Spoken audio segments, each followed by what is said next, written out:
किसी net geography का syllabus बहुत ही लेंदी और बहुत ही टिपिकल और कॉम्प्लिकेटेड लगता है। आइए उसको बहुत ही कम समय में उसको सिंप्लीफाई करके पढ़ते हैं। सो बेसिकली ज्योग्राफी के आपके 3 पार्ट्स में आप डिवाइड कर सकते हो। एक आपका फिजिकल ज्योग्राफी, एक हो गया आपका ह्यूमन ज्योग्राफी और तीसरा आपका हो गया प्रैक्टिकल ज्योग्राफी।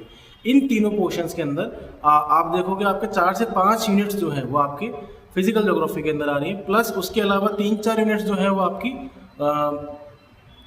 ह्यूमन ज्योग्राफी के अंदर आ रही है। और ह्यूमन ज्योग्राफी के अंदर भी ऐसे हैं जो उसके सब पार्ट्स इतने सारे हैं, जैसे कि आपका ट्रांसपोर्ट है, आपका सोशल है, कल्चरल है, आपका पॉलिटिकल ज्योग्राफी है। तो वो सारे मल्टीपल यूनिट्स जो हैं वो मल्टीपल जो बुक्स हैं वो सब आपकी एक यूनिट के अंदर कवर हो रही हैं। तो आपका इंपॉर्टेंस आप इस हिसाब से समझ सकते हैं। सबसे इंपॉर्टेंट आपकी फिजिकल ज्योग्राफी, देन आता है आपका प्रैक्टिकल ज्योग्राफी, क्योंकि उसके अंदर आपका रिमोट सेंसिंग, जीआईएस एंड आपके जो बाकी के प्रोसेस है वो आता है। एंड देन आता है आपका ह्यूमन ज्योग्राफी में।